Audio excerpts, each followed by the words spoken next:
nice. I don't hate anybody, except for magicians. Magicians are the only people I can still say I don't like very much.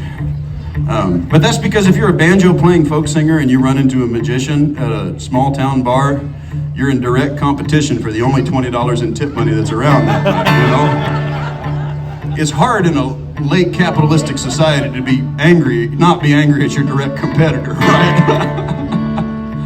So I was picking on these perfidious prestidigitators for a long time.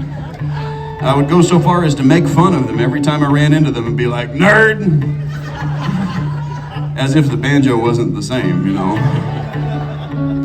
And then after I started doing that, I met about a dozen, and they would come up and start introducing themselves to me.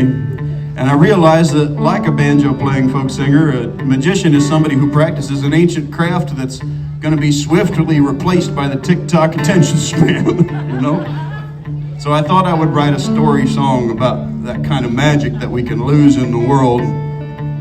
It's got a beginning, a middle, and an end, which is tough for the TikTok attention span. But we're going to find our way through it together, god dang it. It's called Tulsa's Last Magician.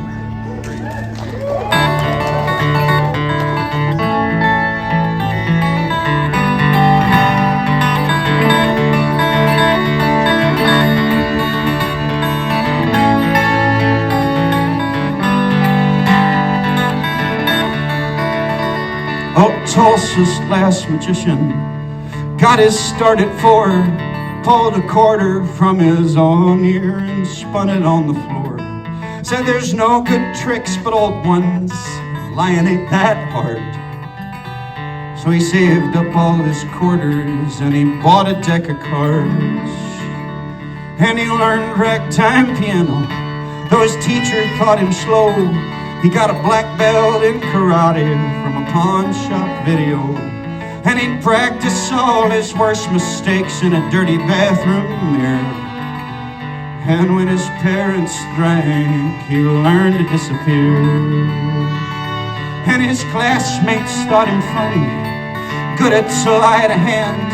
But he had this grand finale they just couldn't understand. Oh, it's hard to tell the whole truth. The family saw it in half. And that's why Tulsa's last magician left his home so fast.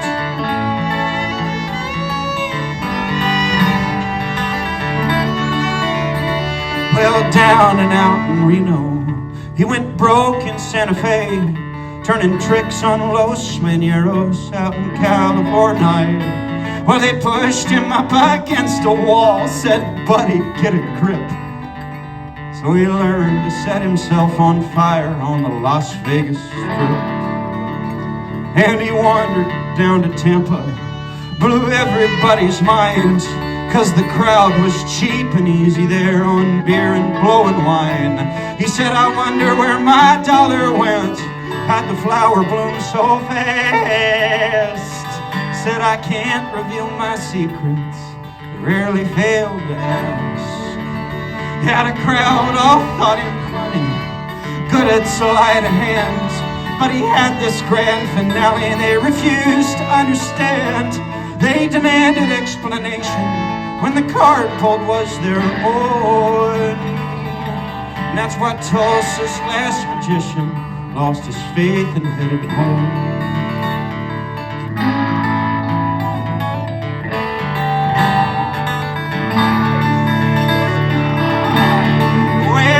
He said he'd learn computers like his second foster dad and free range all the rabbits that were living in his hat.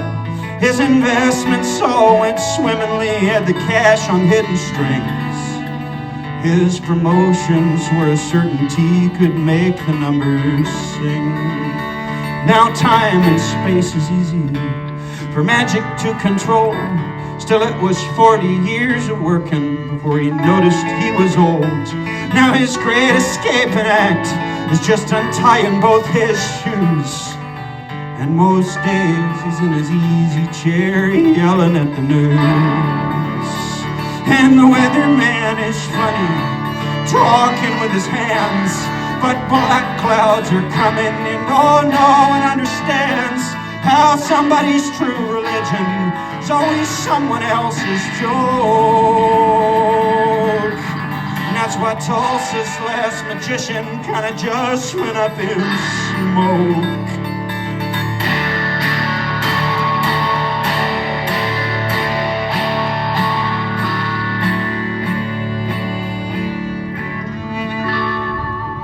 So friend, if you're the kind that thinks no one quite gets quite what you are, like you're a cobbler or mechanic in an age of flying cars, if you think you see right behind what's right before our eyes, you might be a small town's last magician in disguise.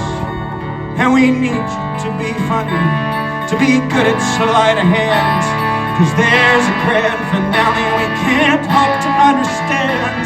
There's a 1 in 52 chance. It's real magic and it's true. Won't you please help us believe? Won't you please help us believe in you?